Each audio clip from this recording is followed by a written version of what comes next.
Microsoft Office Word merupakan salah satu aplikasi perkantoran dari Microsoft yang sangat sering digunakan untuk melakukan pengelolaan teks, pembuatan dokumen, dan lain sebagainya. Apa sajakah fitur-fitur dari Microsoft Office Word ini yang dapat membantu Anda sebagai mahasiswa? Mari kita lihat videonya.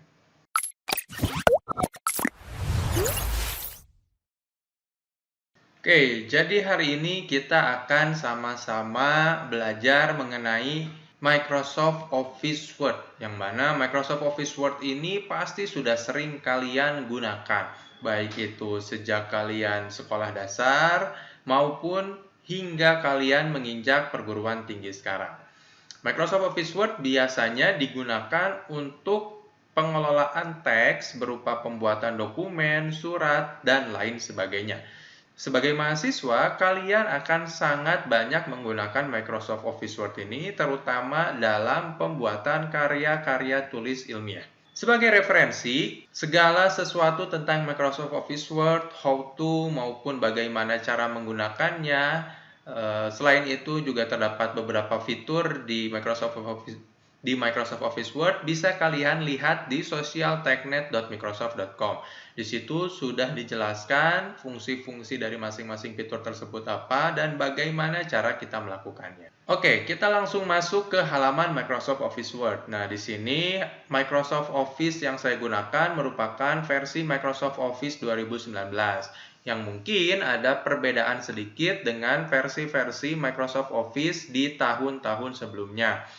Namun secara garis besar, fitur-fiturnya masih sama. Adapun beberapa perbedaan, misalnya mungkin ada pertanyaan seperti ini.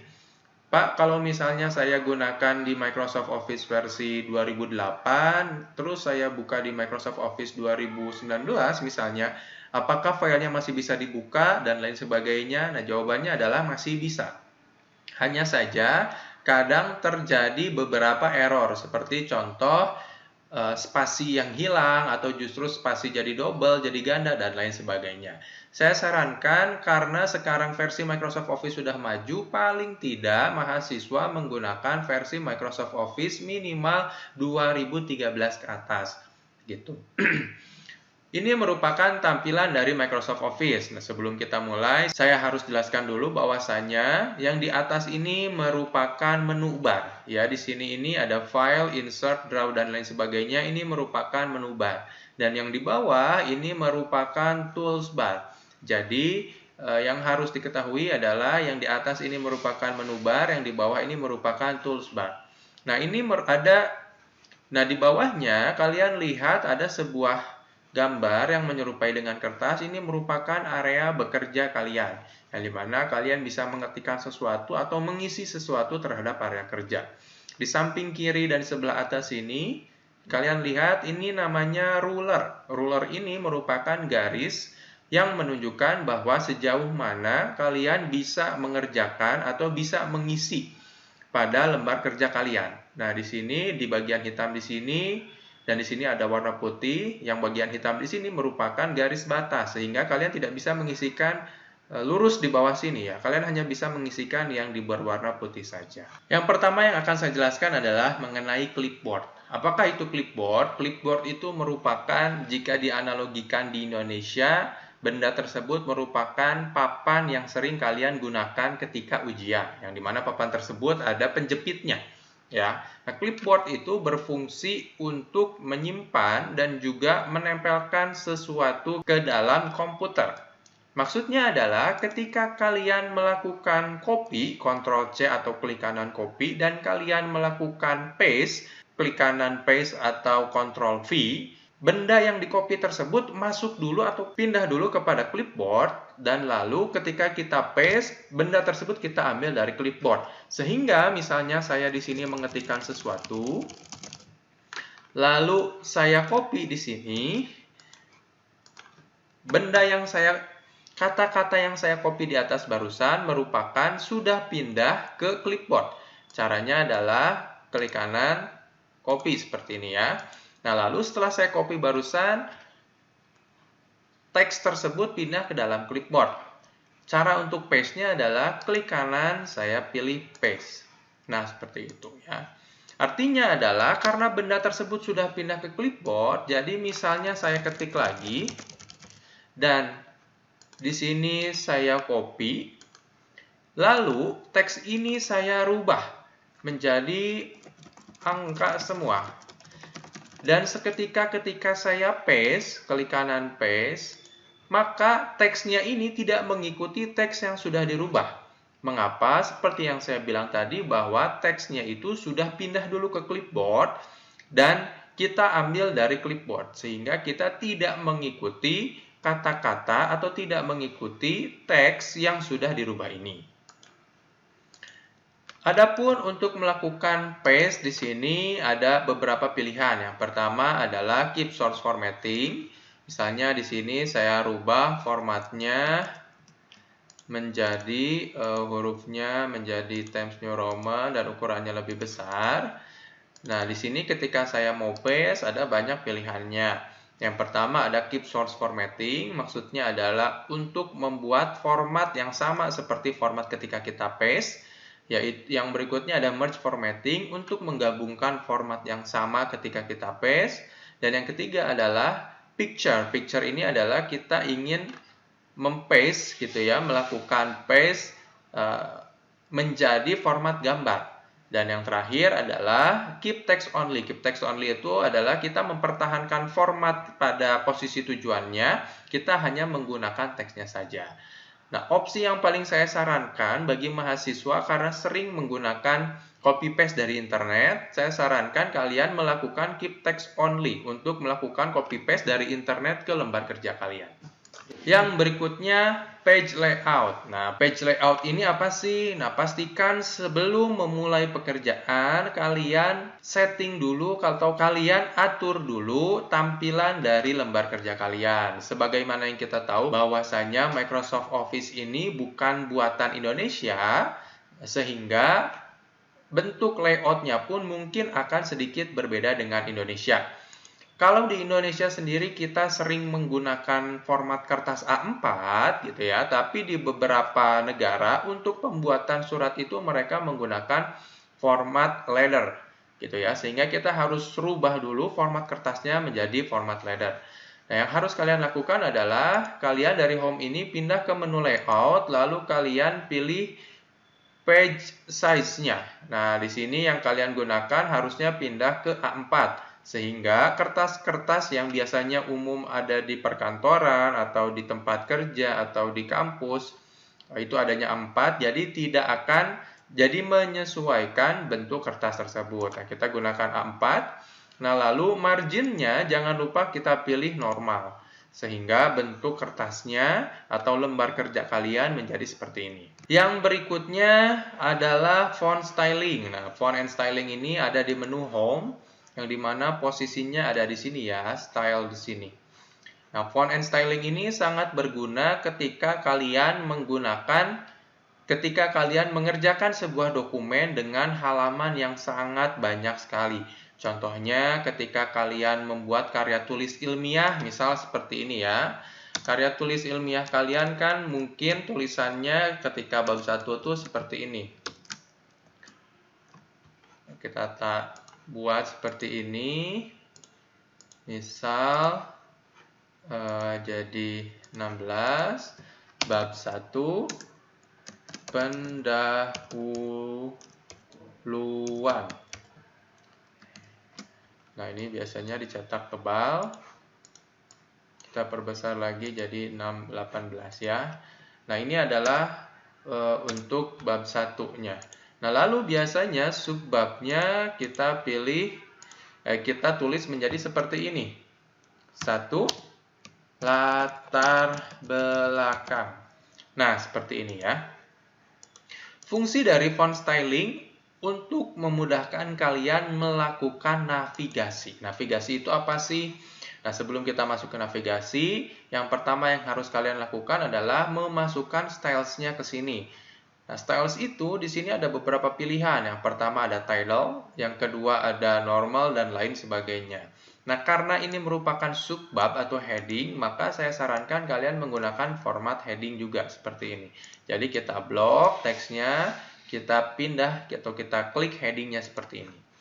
Namun ketika kita klik, ternyata headingnya itu warnanya berubah menjadi warna biru dan fontnya juga menjadi Calibri Light. Lalu bagaimana yang harus kalian lakukan? Kalian klik kanan di sini, lalu kalian pilih modify. Nah, di sini nanti kalian bisa rubah fontnya menjadi berapa dan warnanya menjadi apa sesuai dengan yang seharusnya, sehingga berubahlah menjadi seperti ini lagi.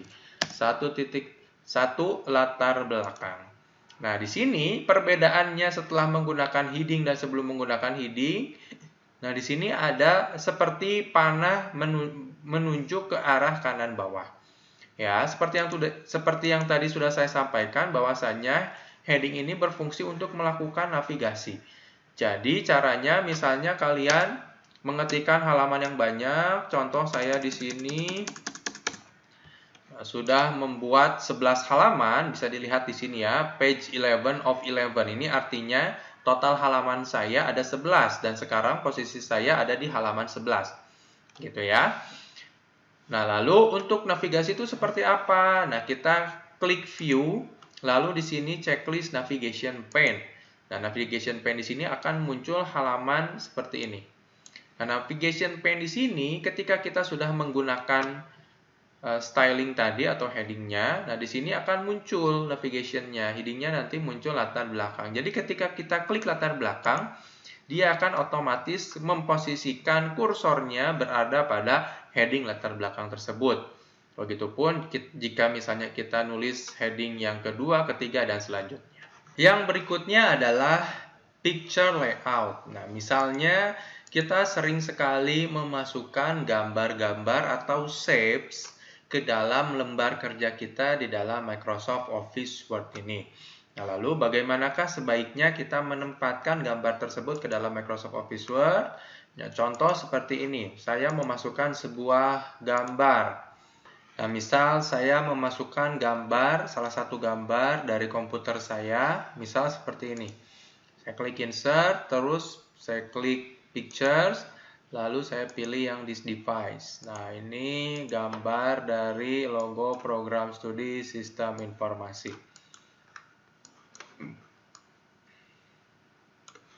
Nah, gambarnya seperti ini ya. Nah, di kanan atas gambar tersebut ada gambar kotak ini. Nah, gambar kotak ini merupakan layout option dari gambar tersebut. Maksudnya apa sih? Kita bisa menempatkan gambar ini sesuai dengan keinginan kita. Apakah gambarnya berada di belakang teks, ataukah di tengah-tengah teks, atau di depan teks. Pilihan layout yang saya sarankan adalah untuk penggunaan yang in front of text atau yang paling kanan bawah. Nah, dengan tulisan in front of text seperti ini ya. Mengapa? Karena jika misalnya kalian menggunakan format lain, contoh misalnya top and bottom, gitu ya. Nah, ketika di atas atau di tengah-tengah atau di bawah tulisan tersebut ada teksnya, maka nanti teksnya pun akan ikut terganggu. Nah, contoh seperti ini ya. Tuh, ketika saya geser-geser, teksnya itu akan sangat mengganggu. Tapi ketika kalian pilih yang in front of text, nah, gambar tersebut tidak akan mempengaruhi teksnya. Nah, lalu bagaimana jika misalnya kita ingin menyesuaikan teks tersebut? Kita tinggal pencet enter saja ke bawah untuk menyesuaikan gambarnya supaya tidak bentrok dengan teks. Nah, misal seperti ini ya. Lalu yang berikutnya header dan footer. Header dan footer ini sering sekali digunakan oleh para pengguna Microsoft Office Word untuk membuat penomoran halaman. Caranya bagaimana? Kita pilih menu insert. Nah, di insert ini di bagian header dan footer ada banyak pilihan. Ada header, footer, dan ada juga page number. Nah, karena kita bertujuan untuk membuat penomoran halaman, maka kita pilih yang page number. Biasanya posisi penomoran halaman itu ada di bawah tengah, sehingga kita pilih yang bottom of page, lalu yang pilih play number yang center, nomor 2. Nah, sehingga posisinya dia ada di tengah-tengah sini. Namun sering sekali terjadi kasus ketika misalnya kalian membuat halaman nomor yang berbeda-beda. Contohnya, Pak, untuk halaman pertama ini saya gunakan sebagai cover, dan di cover itu aturannya tidak boleh ada penomoran halaman. Lalu bagaimanakah caranya saya membuat halaman pertama ini tidak ada nomor halamannya, dan halaman nomor 1 itu dimulai dari halaman 2. Nah, sebelumnya saya perlihatkan dulu ya. Di sini kalau kita enter, nanti halaman 2 dia akan langsung menjadi bernomor halaman 2. Maka dari itu kita harus rubah dulu formatnya. Caranya gimana? Kita klik di sini. Kita klik di halaman 2 sini. Nah, di halaman 2 sini nanti dia akan masuk ke menu header dan footer. Langsung ya. Nah, caranya adalah di sini kita pilih insert, terus kita pilih page break. Nah, lalu setelah kita pilih page break, yang berikutnya kita klik layout, lalu kita klik breaks, lalu kita klik next page.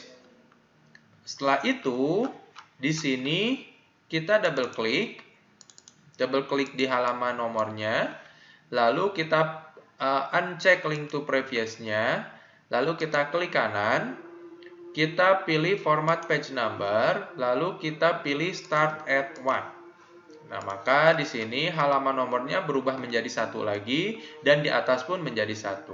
Lalu, sisanya tinggal kita hapus halaman satunya, dan dia tidak akan mempengaruhi halaman yang kedua. Dia tetap ada di halaman 1. Gitu. Jadi halaman 1 ini bisa digunakan sebagai cover, dan mulai bab 1 atau pendahuluannya dia bisa mulai di halaman kedua sini. Yang berikutnya merupakan citation. Citation itu apa sih? Citation itu adalah ketika kita ingin mengutip sesuatu dari sumber lain. Biasanya ketika kita membuat sebuah karya tulis ilmiah, kita diharuskan mengutip dari penelitian-penelitian lain, jurnal-jurnal, ataupun buku-buku referensi sesuai dengan karya tulis ilmiah yang kita tulis. Untuk membuat citation ini ada 2 cara. Yang pertama secara otomatis, dan yang kedua adalah secara manual. Seperti contoh seperti ini. Ketika kita membuat citation yang manual, seperti ini caranya ya. Misalnya, sistem informasi adalah bla bla bla bla bla bla bla bla bla menurut Aditya 2019. Nah, artinya kita mengutip salah satu sumber, yaitu dari Aditya pada tahun 2019 tentang pengertiannya sistem informasi. Entah itu dari buku, entah itu dari jurnal. Nah, inilah cara manual. Lalu bagaimana caranya otomatis? Caranya adalah kita klik references, lalu kita pilih insert citation. Nah, di sini kita pilih add new source. Nah, misalnya di sini kita isi semuanya. Autornya misalnya Aditya Ervina. Lalu tahun pembuatannya adalah tahun 2019. Judulnya dulu. Judulnya adalah Buku Sistem Informasi. Tahunnya adalah 2019, kotanya Sukabumi, dan publishernya misalnya Nusa Putra Press. Kita pilih OK. Nah, sehingga dia akan muncul seperti ini. Kalian bisa lihat perbedaan antara Aditya yang pertama dan Ervina yang 2019 ini. Mengapa dia ngambil nama belakang? Karena biasanya untuk beberapa orang-orang Eropa atau Amerika, mereka menggunakan nama belakang mereka sebagai nama pertama. Ya, jadi ketika kita tulis Aditya Ervina, maka yang muncul Ervina 2019 begitu ya. Nah, bedanya adalah kalau yang di sini dia ketika mouse-nya berada di atas, ketika kursor kita berada di atas teks tersebut, maka tulisannya akan melakukan blok secara otomatis seperti ini ya. Tapi kalau yang ini tidak. Lalu yang berikutnya adalah bibliografi. Apakah itu bibliografi? Bibliografi itu adalah daftar pustaka. Nah, misalnya di halaman terakhir karya tulis ilmiah kalian itu harus ada daftar pustakanya. Untuk membuat bibliografi pun ada dua cara. Yang pertama secara manual dan yang kedua adalah secara otomatis. Contoh secara manual adalah seperti ini. Kita copy dulu pendahuluan. Di sini kita tengah, kita ganti daftar isi, gitu ya. Nah, nanti di sininya kita ganti dengan misalnya masih tebal ya. Aditya Ervina titik 2019 titik bukunya namanya tadi buku sistem informasi, lalu titik lagi Nusa Putra Press titik Sukabumi. Nah, inilah yang kita buat secara manual. Tapi bagaimana caranya kita membuat secara otomatis? Caranya adalah kita klik lagi references. Saya enter dulu ya. Kita klik dulu references, lalu kita klik bibliografi di sini, lalu kita pilih bibliografinya pakai yang mana. Ya, di sini kita misalnya pakai yang tengah sini. Nah, nanti akan muncul seperti ini. Gitu. Perlu dilihat di sini kenapa yang muncul hanya satu, Pak, sementara citation yang kita masukkan ada dua. Nah, bibliografi yang muncul secara otomatis itu hanya bibliografi yang dibuat melalui menu insert citation di sini. Sehingga bibliografi yang ditulis secara manual dia tidak akan muncul di sini. Begitu. Sehingga ini tergantung preferensi kalian, bagaimana kalian menggunakan, bisa secara otomatis atau secara manual. Tapi kalau misalnya otomatis, ini akan sangat memudahkan kalian untuk melakukan referensi seperti ini. Lalu yang berikutnya adalah kita membuat table of content. Apakah itu table of content? Table of content merupakan daftar isi. Mohon maaf ya, tadi salah. Kalau yang ini itu namanya daftar pustaka. Kalau daftar isi, dia bentuknya beda lagi. Nah, contoh daftar isi misal seperti ini. Ini saya ganti dulu jadi daftar pustaka. Nah, kalau daftar isi, dia bentuknya seperti ini. Misal, ini saya rubah dulu. Misal, bab 1, pendahuluan. Lalu kalian tulis titik sampai ujung. Nah, kalian tulis halaman 1, gitu ya. Baru nanti di sini kita tulis latar belakang. Ini juga titik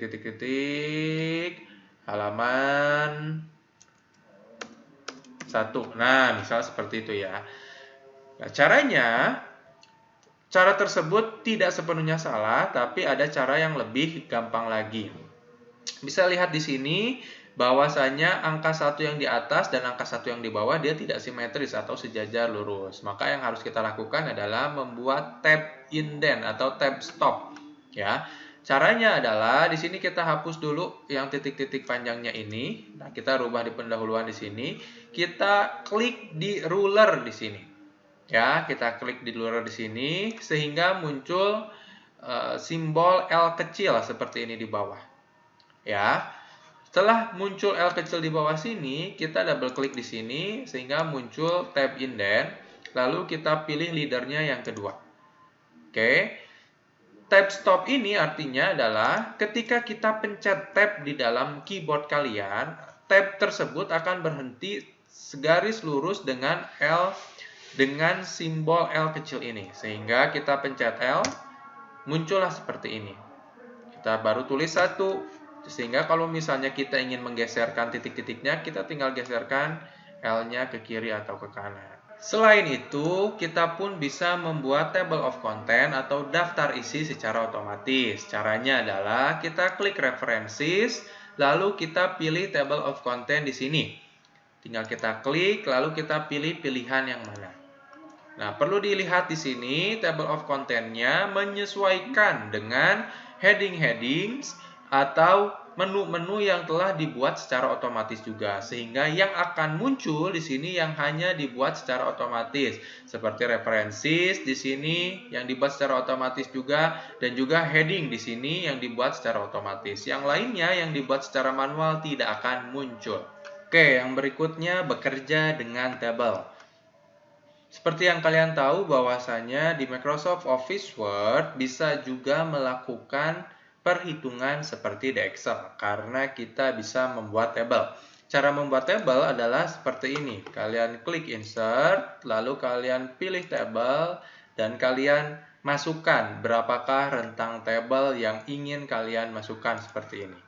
Jika misalnya sisinya kurang atau kolomnya kurang, kalian bisa klik kanan, lalu klik insert di sini ya. Insertnya ke kanan, ke kiri, ke atas, atau ke bawah. Tapi jika misalnya kolomnya kelebihan, kalian bisa melakukan hapus dengan cara klik kanan, lalu pilih delete columns. Seperti itu. Oke, di sini saya sudah memiliki tabel dengan bentuk seperti ini, ada bilangan 1, bilangan 2, dan hasil. Kita pengen melakukan perhitungan secara otomatis yang biasa kita lakukan di Excel. Caranya adalah kita klik kolomnya, lalu kita klik layout, lalu di sini ada pilihan formula. Nah, di dalam formula inilah kita bisa masukkan rumus-rumus Excel di dalam Word ini. Caranya kita klik formulanya, lalu kita pilih formula apa yang kita gunakan. Misalnya, saya ingin menambahkan bilangan 1 yang ini dan bilangan 2 yang ini. Sehingga saya pilih sama dengan sum left. Nah, jadinya seperti ini. Atau bisa juga saya lakukan seperti ini. Formula, lalu sum-nya saya ganti semua menjadi rumus seperti sel yang menggunakan rumus seperti Excel yang menggunakan urutan selnya. Nah, di sini harus kalian lihat dulu. Karena saya ingin menambahkan yang angka 23 dengan 141 ini, maka saya harus hitung dulu ada di posisi berapakah angka 23 ini dan ada di posisi berapakah angka 141 ini. Cara berhitungnya adalah di dalam Excel itu ada yang namanya baris dan ada kolom. Nah, sebagaimana yang kita tahu bahwa yang ke kanan itu biasanya berbentuk alfabet ya, A, B, C, dan seterusnya. Dan kalau yang ke bawah itu berbentuk angka, jadi 1, 2, 3, 4. Nah, di sini kita lihat bilangan 1 di posisi angka 23 ini kita hitung. Ini adalah posisi A. Dan lalu kita hitung ke bawahnya, berarti ini A1, A2, dan A3. Sehingga di sini saya tuliskan A3. Ditambah, kita lihat posisinya 141 ini ada di posisi berapa. Karena ini A, berarti di sini B. Kita hitung ke bawahnya berapa? B1, B2, B3. Nah, sehingga tulisannya B3.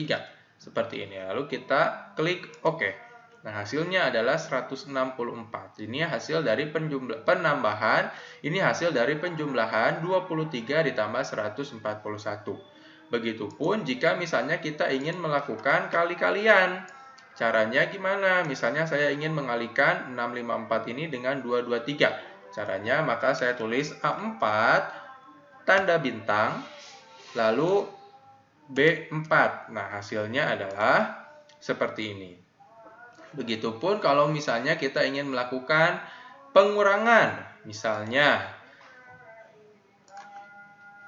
yang 6753 dikurangi 1123. Contohnya, misalnya B5 dikurangi A5, sehingga hasilnya seperti ini ya, dan seterusnya.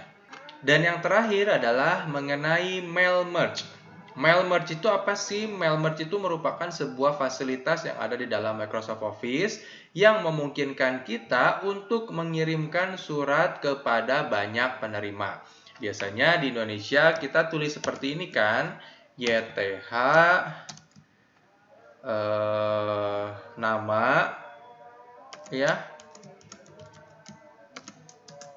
di tempat gitu ya, atau tempatnya kita ganti juga deh di dalam kurung tempat gitu. Oke, Caranya adalah kita buat dulu daftar nama dan juga tempat para penerima ini pada file Excel. Kita buat dulu di file Excel-nya, misal seperti ini. Ya. Kita tulis di sini nama dan di sini tempat. Sehingga saya tulis misalnya di sini ada Agus, tempatnya di Sukabumi. Lalu ada Budi, tempatnya di Bandung. Dan lalu ada Joko di Jakarta. Nah, file ini harus kita save dan kita simpan di tempat yang mudah dicari. Setelah filenya di-save, lalu kita buka kembali Word-nya.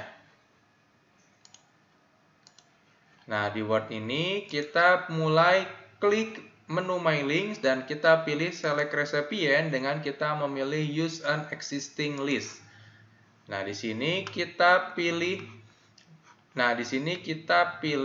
file Excel yang tadi sudah kita buat dan kita simpan. Nah, ini nama file Excel yang sudah saya buat tadi namanya Book1, lalu kita pilih Open. Nah, di sini kita pilih OK. Yang berikutnya yang harus kita lakukan adalah Insert Merge Field. Nah, karena di sini tempat untuk nama, maka saya pilih nama. Dan di sini tempat untuk tempat, saya pilih tempat. Nah, sehingga kita hapus lagi tadi ya yang nama dan tempat yang sudah kita buat ya. Nah, jadi bentuknya nama tempatnya dia menggunakan panah kiri kanan seperti ini dan kalau diklik dia akan memblok secara otomatis seperti ini. Begitupun tempat. Lalu untuk melihatnya caranya adalah kita klik preview result. Nah, di sini sudah terlihat namanya sudah berubah menjadi sesuai data yang kita masukkan di Excel tadi dan kita tinggal pindah-pindah saja. Gitu ya. Demikianlah video pembahasan untuk bab Microsoft Office Word. Mudah-mudahan videonya bermanfaat. Sampai ketemu berikutnya.